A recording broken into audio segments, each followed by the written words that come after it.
어떤 젊은이가 직장 생활을 하는데 어느 날 상사한테 엄청 꾸중을 많이 받았습니다. 아무리 생각해봐도 그렇게 심한 꾸중을 받을 일이 아닌데 생각하면 생각할수록 너무 억울해서 이대로 집에 퇴근하면 견딜 수 없을 것 같아서 주막집에 들려서 한잔 하면서 마음 달래서 들어가려고 포장마차집에 들어갔습니다. 이제 한 잔 술을 하면서 이렇게 저렇게 마음을 달래면서 그저 이 정도면 그저 운전하고 집에 들어갈 수 있겠지 하고 이제 술을 마셨습니다. 이제 조금 이제 취한 상태에서 운전대를 잡고 집에 가다가 그만 쾅 해버렸습니다. 의식을 잃었다가 이제 희미하게 정신이 돌아오는 것 같이 느껴졌습니다. 그런데 전혀 아프지를 않고 마음이 편하고 그저 졸리기만 했습니다. 근데 옛날에 한번 그런 소리를 듣기는 들었습니다. 아프면 살고 졸리면 죽는다. 그런데 전혀 아프지 않고 그저 마음이 편안하고 졸리기만 해서 이대로 내가 죽어가는구나 그런 생각을 했습니다. 또 한 가지 생각을 했습니다. 이대로 내가 죽으면 안 되는데 내가 죽으면 지옥 갈 텐데 안 된다고 하다가 결국 죽어버렸습니다. 그래서 이제 천국에 갔는데 베드로 선생께서 천국문을 가지고 천국 앞에 와 있는 이 젊은이에게 참 세상 사냐고 고생했네 어서 오게 그랬어요. 그러니까 가면 불후령이 떨어질 줄 알고 굉장히 심각하게 걱정을 많이 하고 갔는데 의외로 베드로가 부드럽게 위로해주는 말을 듣고 용기가 나서 한마디 했습니다. 선생님, 이왕 자비를 베푸시거들랑 한 번만 제 청을 한번 들어주세요. 그게 뭐냐 그러니까 한번 천국과 지옥을 한번 보고 결정하게 하면 어떻겠습니까? 그랬어요. 그러니까 베드로 선생이 그럼 그래라 그랬어요. 그래서 천국을 먼저 데리고 갔습니다. 안야살가 가니까 천군 천사들이 성도들과 함께 찬송을 막 열심히 부르는데 그저 그 찬송을 듣고 있노라니 그 마음이 편안하고 그저 세상을 다 얻은 느낌을 가져서 정말 나같이 이렇게 못난 사람이 이렇게 좋은 곳에 왔으니 참 감사하다 그렇게 생각을 했습니다. 그러면서 찬송이 끝날 때를 기다리니까 찬송이 끝나지 않는 거예요. 계속 천군 천사와 성도들이 찬송을 하니까 점점점 지루해지기 시작을 했어요. 이게 따분해구나. 그래서 베드로한테 그런 얘기를 했습니다. 선생님, 저는 천국 체질이 아닌가 봐요. 그랬어요. 한번 그러면 지옥을 한번 가볼래? 그래서 지옥을 갔더니만 눈이 그냥 번쩍 띄어졌어요. 가니까 시끌벅적한 음악 소리에 술집도 많고 도박장도 많고 이게 이 지옥이라는 데가 시끄럽긴 하지만 사람 살만하구나. 그래서 이 베드로가 그럼 저는 그냥 지옥에 살겠습니다. 그랬어요. 그래. 그래서 그러면 이제 네 살 집을 살 때를 안내해 주지. 그래서 높은 산에 올라가서 밑을 내려다보면서 깊은 골짜기를 데리고 왔습니다. 갔더니 유황불이 막 끓고 있는 거예요. 여러분 한번 우리 스스로 한번 생각을 한번 해보십시다. 판단을. 우리는 어떤 체질입니까? 천국 체질입니까? 아니면 지옥 체질입니까? 어떠세요? 그저 찬송 부르고 말씀과 함께 하는 것이 그저 하루 하도 이틀 가고 3일 가도 좋습니까? 아니면 지루하십니까? 요새 설교를 예배를 1시간 이상 하지 말라고 그래요. 1시간 이상 하면 그때부터 안 듣는데요. 근데 저도 줄여보려고 하니까 잘 안 줄여지는데 어떻습니까? 조금 시끌벅적해도 술집이 있고 도박장이 있고 이런 데가 좋습니까? 저도 가끔씩은 그런 데가 좋을 때가 많아요. 그런데 우리 체질이라는 게 하루아침에 바뀌어질 수 있지 않습니다.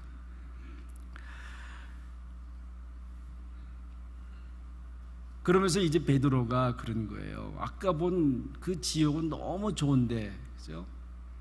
술집도 있고 도박장도 있고 그냥 신나는 음악도 있는데 너무 좋은데 왜 지옥이 이렇습니까? 그러니까 베드로가 하는 말이 우리가 잘 알잖아요. 아까는 관광비자로 왔고 지금은 영주권 받아서 온 것이라네. 그죠? 우리 잘 아는 동화 가운데 하나가 미운 오리 새끼 동화 있지 않습니까? 미운 오리 새끼. 그죠?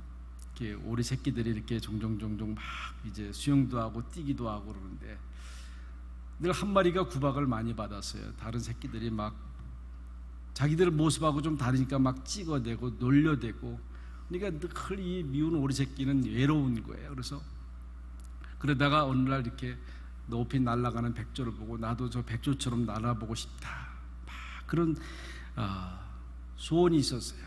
그래도 어느 날 바람이 확 불 때 자기도 모르게 날개를 쭉 핀 거예요. 날개를 펴니까 같이 날아가는 거예요. 그때서야 자기가 백조인 줄 알았던 거잖아요. 그죠?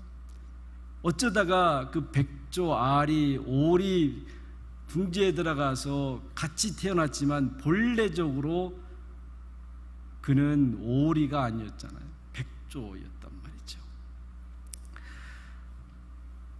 그때서야 날개를 확 폈을 때 비로소 자기가 백조임을 알게 됐다고 하는 말입니다. 오늘 본 말씀에 하늘의 시민권이 있는 자라고 하는 말이 나옵니다. 하늘의 시민권이 있는 자, 우리는 누구입니까? 우리의 정체성은, 우리의 본질은 무엇입니까? 우리는 오늘 말씀처럼 하늘의 시민권을 가지고 있는 사람들이에요. 하늘의 시민권을 가지고 있는 사람. 그렇지만 지금 우리는 땅에 살고 있습니다. 이것이 우리의 현실이라고 할 수 있습니다.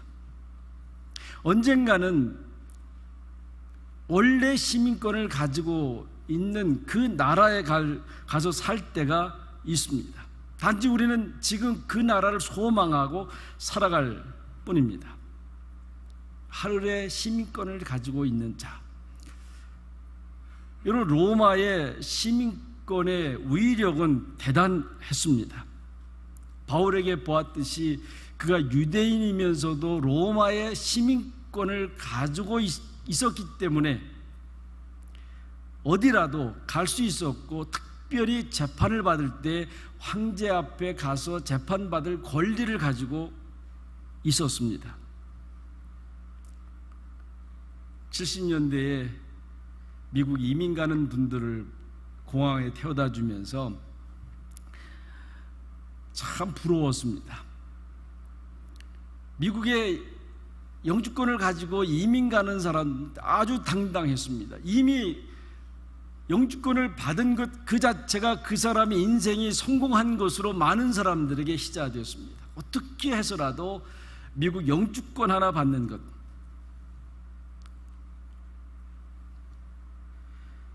지금도 가끔씩 그럴 때가 있습니다. 북한에 옥류된 사람들 가운데 얼굴은 똑같은데 미국 시민권 가진 사람이나 캐나다 시민권 가진 사람은 어느 시간 되면 풀려나요. 그런데 한국 국적을 가진 사람들은 그대로 옥류되어 있는 것을 보고 이 시민권이 얼마나 위력이 있는 건가. 지금도 그런 것 아닙니까?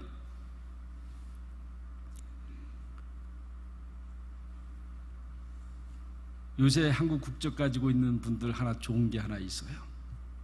그게 뭐냐면 거의 많은 나라를 비자 없이 입국이 가능해요. 제가 라오스 다녀보지만 한국은 공짜예요. 그런데 미국 시민권, 캐나다 시민권 가진 사람들은 미화로 40불을 내야 돼요. 갈 때마다 한국 국적 가진 분하고 같이 가보면 참 부러워요. 그만큼 이 시민권이라고 하는 것이 얼마나 중요한 것인가. 로마 사람으로 태어나면 로마 시민권을 자동적으로 갖습니다. 그렇지만 그 당시에 노예 신분인 사람들이 군대에 지원해서 12년을 봉사하면 로마 시민권을 받을 수 있었어요. 또 얼마간의 돈을 내면 로마 시민권을 받을 수 있었습니다. 그래서 사도 바울의 시민권도 사실은 두 가지의 논란이 있어요. 하나는 아마 아버지가 돈을 주고 샀을 거다라고 하는 거, 하나는 그 로마의 직활 식민지였던 다소에서 태어났기 때문에 자동적으로 시민권을 받았을 것이다, 그렇게 얘기를 해요. 어쨌든 간에 사도 바울이 로마 시민권을 가졌기 때문에 로마 정부의 보호를 받고 마음껏 다닐 수 있었어요. 마음껏 다니면서 복음을 전할 수 있지 않았습니까? 참 이것이 바로 신비라고 하는 그런 거예요. 사도행전 16장에 보면 바울과 빌립보 교회 관계를 잘 말해주고 있습니다.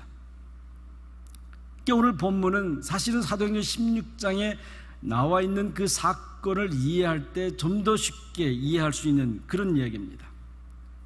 거기 사도행전 16장 37절에 보면 이런 말씀이 있습니다. 바울이 이르되 로마 사람인 우리를 죄도 정하지 아니하고 공중 앞에서 때리고 옥에 가두었다가 이제는 가만히 내어 주고자 하느냐? 아니라 그들이 친히 와서 우리를 데리고 나가야 하리라. 죄인이었지만, 죄수였지만 당당하게 로마의 간수장 앞에서 이야기하는 거예요. 로마 사람인 나를 어떻게 죄도 정하지 아니하고 때리고 감옥에 가두고 이제는 그게 무서워서 몰래 나를 내버려 나가게 하려냐? 그러지 아니라 정식으로 와서 사과하고 나를 데리고 나가라고 그렇게 소리치는 겁니다. 이 말씀의 배경은 이렇습니다. 사도 바울이 로마의 빌립보에 방문했을 때에 꼬마 아이가 하나 있었어요. 귀신 들린 꼬마 아이가 하나 있었는데 이 아이가 신통했습니다. 사람들의 일을 맞췄어요. 그래서 이 점쟁이가 이 아이를 데려다가 오는 손님들의 점을 봐주고 돈을 받기 시작했습니다. 근데 어느 날 사도 바울이 그 동네를 지나갈 때 이 아이가 이 바울을 보고 큰 소리 쳤어요. 저 사람은 하나님의 사람이다 그런 거예요. 하나님의 사람이다. 그런데 그 당시에 자기 신분 노출될 게 두려워서 바로 그 아이한테 소리를 칩니다. 귀신아 나가라. 그러니까 그 아이에게 있는 귀신이 나가요. 그러니까 이제 점을 칠 수가 없게 된 거예요. 그래서 주인의 입장에서 보면 이 아이를 통해서 돈을 많이 벌었는데 돈 벌 일이 끊기니까 이 사도 바울을 관련돼 끌고 가서 고소를 합니다. 무슨 고소를 했겠어요? 고소할 근거도 없었을 건데 고소를 했는데 이 관리가 그냥 때리고 옥에 가두는 거예요. 유추해 보면 커넥션이 있었을 거라고 생각이 돼요. 어쨌든 간에 그래서 제대로 재판도 않고 두드려 맞아서 정신이 몽롱한 상태에서 감옥에 갇혔어요. 얼마쯤 있다 정신을 차리고 난 다음에 찬송을 부르기 시작했어요. 찬송을 부르는 가운데 지진이 나서 옥문이 열리고 사도 바울을 손에 채웠던 쇠고랑이 풀어졌어요. 이 광경을 보고 이 간수장이 이제 이 죄인들이 다 도망간 줄 알고 자결하려고 그럴 때 이 바울이 그런 얘기예요. 내 몸을 상하지 말라. 우리가 다 여기 있느니라. 한 명도 도망가지 않았으니까 절대 자결하지 마라. 이게 간수장 입장에서 얼마나 감사했겠어요. 고마웠겠어요. 놀란 거잖아요. 당연히 도망가야 되는데 그러니까 그 앞에 무릎 꿇고 엎드려서 뭐라 그래요? 선생님 어떻게 하면 우리가 구원을 받으리까래요. 구원을 받으리까. 그때 유명한 말씀을 합니다. 주 예수를 믿으라. 그러면 너와 네 집이 구원을 받으리라 그럽니다. 이 간수장 입장에서는 자기 목숨을 살려준 죄수예요. 그래서 자기 집에 데려다가 매맞은 상처를 씻겨주고 잘 음식을 차려줍니다. 그렇게 한 상 먹으면서 오늘 본문 말씀을 한 거예요. 어떻게 로마 사람인 우리를 재판도 하지 않고 그렇게 두드려 패느냐고. 그래서 이 간수장이 이 사도 바울들을 조용히 이제 빌립보 성을 떠나도록 그렇게 해주고 있습니다. 그렇게 해서 이제 돌아와서 이 사도 바울이 다시 로마 감옥에 갇혔을 때에 빌립보 교회에게 이 때를 상상하면서 편지를 쓰는 거예요. 그 당시에 로마 시민권이 가지고 있는 그 우력이 얼마나 대단했는지 너희가 기억하고 있지 않느냐고요. 그런데 그보다 더 중요한 것이 있다는 거죠. 그것이 바로 하늘나라의 시민권이라고 하는 거예요. 그러니까 로마 시민권을 가진 사람, 나도 그렇게 당당했는데 하늘의 시민권을 가진 우리는 얼마나 더 당당해야 하냐라고 말하고 있는 거죠. 비록 우리가 땅에 살고 있지만은 신분은 땅에 속한 사람이 아니라고 하는 거예요.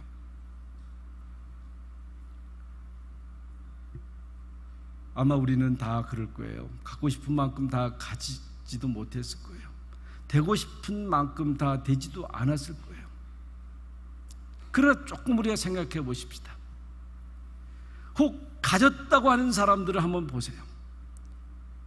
그 가진 게 무엇입니까? 건강을 가질 수도 있어요. 아니면 명예를 가질 수도 있어요.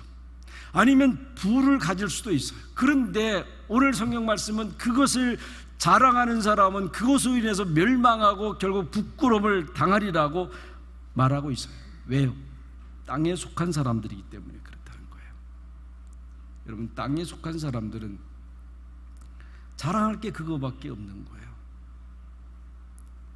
그거를 통해서 자기의 가치를 증명하려고 하고 자기의 정체성을 드러내려고 하는데 오히려 그것에 발목 잡혀서 그것 때문에 멸망하고 그것 때문에 부끄러움을 당하게 된다고 하는 거예요. 우리하고는 본질적으로 다른 거예요. 시민권이 다른 겁니다. 오늘 본문에 보면 19절에 보면 땅의 일을 생각하는 자들이라고 그래요. 땅의 일을 생각하는 자. 미래학자 니콜라스 카라고 하는 분이 쓴 책 가운데 생각하지 않는 사람들이라는 책이 있어요. 이것은 현대에 사는 우리들을 지적한 그런 얘기입니다. 현대의 사람들은 매스미디어에 취해서 이러면 TV나 컴퓨터나 셀폰이나 마찬가지 그것에 취해서 깊이 생각하는 것을 잃어버렸다라고 말하고 있어요. 70년대 초에 TV가 이렇게 없을 때 대개 라디오를 통해서 연속곡을 들어요. 연속곡을 듣고 이야기하면 얼마나 생각이 풍성한지 몰라요. 왜냐하면 귀로 들은 것을 자기가 그 장면을 상상해서 말하는 거기 때문에 얼마나 풍성한지 몰라요. 이런 연속곡 보면서 생각하세요? 나름대로 또 각본을 한번 만들어 보시면 아니죠. 생각을 잃어버렸다고 하는 거예요. 생각을 잃어버리니까 멀리 내다보는 것도 못한다는 거죠. 멀리 내다보는 것. 그저 자기중심적이죠. 자기중심적. 주변을 내다볼 수 있는 능력이 점점 줄어든다는 거죠. 더구나 여러 요새 셀폰 있기 때문에 저도 그걸 배웠어요. 뭘 이렇게 물어보면 어느 분이 금방 셀폰을 꺼내서 찾아요. 그리고 정말 정확한 대답을 해주잖아요. 야, 정말 좋다. 저도 요새는 누가 뭘 물어보면 바로 셀폰 그래요. 어느 도시의 인구가 몇 명, 뭐 이런 것들. 그런데 문제는 기억하지 못한다는 거예요. 기억하지 못하는 거. 여러분 가끔 생각해 보세요. 요새는 자기 부인 전화번호도 기억이 잘 안 돼요. 아이들 그건 말할 것도 없어요. 왜요? 기억할 필요가 없거든요. 그냥 누르면 되거든요. 이 카라고 하는 분이 이야기는 뭐냐면 이런 걸 통해서 인간의 본질이 점점점 망가지고 있다는 거예요. 인간의 본질이 망가지고 있다. 이런 시스템 속에 살면서 무엇이 문제인지 모르는 그런 시대에 우리가 살고 있다라고 말하고 있습니다. 땅의 이익을 생각하는 자, 그것은 부끄러움으로 끝난다고 하는 것입니다. 그러나 하늘에 속한 자는 하늘의 일을 생각하는 거예요. 골로새서 3장 1절에 뭐라 그랬습니까? 그러므로 너희가 그리스도와 함께 살리심을 받았으면 위의 것을 찾으라. 사실은 찾으라 했지만 이건 당연한 것 아닙니까? 너가 그리스도와 함께 살리심을 받았으면 위의 것을 찾는 것이 당연해. 왜냐하면 거기는 그리스도께서 하나님 우편에 앉아 계셨다 그랬어요. 비록 땅에 살지만 하늘의 시민권을 가진 자로 위의 것을 생각하라. 멀리 보라, 하늘을 보라 그러는 거죠. 아마 다 일반적이진 않을지 모르지만 어느 분이 그런 얘기해요. 저는 일리가 있다고 생각이 됩니다. 젊을 때는 가까운 데를 잘 보고 어린이 되면 먼 데 것을 잘 본다고 그래요. 그런 것 같아요.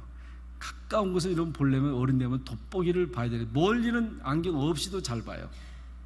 그러면서 그렇게 해서 그래요. 젊을 때는 땅에 있는 것을 위해서 수고를 하고 땀을 흘리고, 그래서 점점점 나이가 먹어가면 자기의 가치관을 추구하는 것, 자기의 행복감을 추구하는 것은 땅의 것이 아니라 하늘나라의 것을 통해서 행복을 얻을 수 있게 하기 위해서다.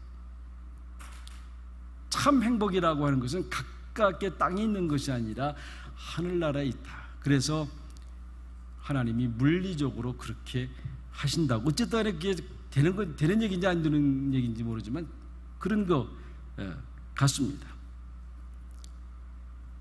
사도 바울도 고린도후서에서 그러잖아요. 점점점 우리의 몸은 후패하지만 낡아지지만은 속사람은 새롭도다. 그렇게 새롭도다. 거기서 참 기쁨과 행복을 찾을 수 있기 때문에 그렇습니다. 특히 감동적인 말씀은 21절에 있습니다. 그는 만물을 자기에게 복종하게 하실 수 있는 자의 역사로 우리의 낮은 몸을 자기 영광의 몸의 형체와 같이 변하게 하시리라. 무슨 얘기예요? 우리는 참 낮은 몸이라고 하는 거예요. 낮은 몸. 우리가 성도라고 부르지만 성도로서의 자격이 있는 사람이 누가 있겠어요? 성도라고 부르지만 성도로서 살아가는 사람은 없어요. 아무리 봐도, 아무리 자격을 생각해봐도 구제불능인, 그저 땅에서 헤어나지 못하는 그런 부족한 사람이지만은 만물을 복종케 하게 하실 수 있는 그분의 역사, 만물을 통제할 수 있는, 컨트롤할 수 있는 그 역사를 가지고, 그 능력을 가지고 우리의 낮은 몸을 자기 영광의 몸의 형체와 같게 변하게 해주시겠다고 약속을 해줘요. 우리가 비록 지금 이렇지만 언젠가는 하나님이 자기 몸의 그 영광에 변화된 그 모습처럼 우리도 그렇게 변하게 해줄 거라고 약속하는 거예요. 이게 사실은 복음 아닙니까? 복음이에요. 아무리 우리가 못났어도 하나님이 언젠가는 우리를 그 영광의 몸의 형체로 변하게 해줄 거예요. 근데 중요한 게 뭐예요? 그것이 하늘나라의 시민권자로 살아가는 거예요. 하늘나라의 시민권자로. 우리가 세상에 살면서 내가 하나님의 자녀임을 잊지 마시기 바랍니다. 조금 못났어도 내가 하나님의 자녀라고 하는 것을 놓지 마시기 바랍니다. 그리고 순간순간 때때로 내가 하나님의 나라의 시민권을 가진 자로서의 그 의식을 가지고 살아가는 게 중요해요. 그래도 나는 하나님을 아버지라고 부르고 그분은 나를 아들로 인쳐주었고 하늘의 시민권을 가진 자라고 하는 그 자부심, 그 의식 속에서 살아가는 거예요. 그러면 내가 애써서 하나님의 자녀답게 바뀌는 게 아니고요, 그 의식을 갖고 살아가면 나도 모르게 조금씩 변화돼요. 그래서 하나님의 나라에 갈 수 있는 체질로 조금씩 바뀌어요. 우리에게 주어진 시간은 참 중요합니다. 한번 내 신분을 다시 한번 깊이 생각하십시다. 하늘의 시민권을 가진 사람, 내 모습 보고 너무 낙심하지 마십시다. 나는 그래도 시민권을 가진 자라고 그 의식 속에서 살아갈 때 만물을 주관하게 하신 그 역사로, 그 능력으로 우리를 하나님의 영광의 형체로 바꿔줄 것을 믿고 살아갈 수 있는 여러분 되시기를 바랍니다. 기도하십시다. 하나님 아버지, 감사합니다. 늘 주님 앞에 나올 때 부족함이 많고 부끄러움이 많이 있지만은 하늘의 시민권을 가진 자임을 예배할 때마다 깨닫게 해주심을 감사합니다. 비록 주님 앞에 구제불능인 그런 자녀일 줄 모르지만은 언젠가 주님께서 그 능력으로 우리를 그 영광의 형체로 변화시켜 줄 거라고 주께서 약속하고 있습니다. 세상의 삶에서 낙심하지 않게 하옵소서, 포기하지 않게 하옵소서, 절망하지 않게 하시고 그때마다 하나님 나라의 시민권을 가진 자로서의 신분을 확인하면서 다시 주님 앞에 나오는 주의 백성들 되게 하옵소서. 예수님의 이름으로 간절히 기도하옵나이다. 아멘.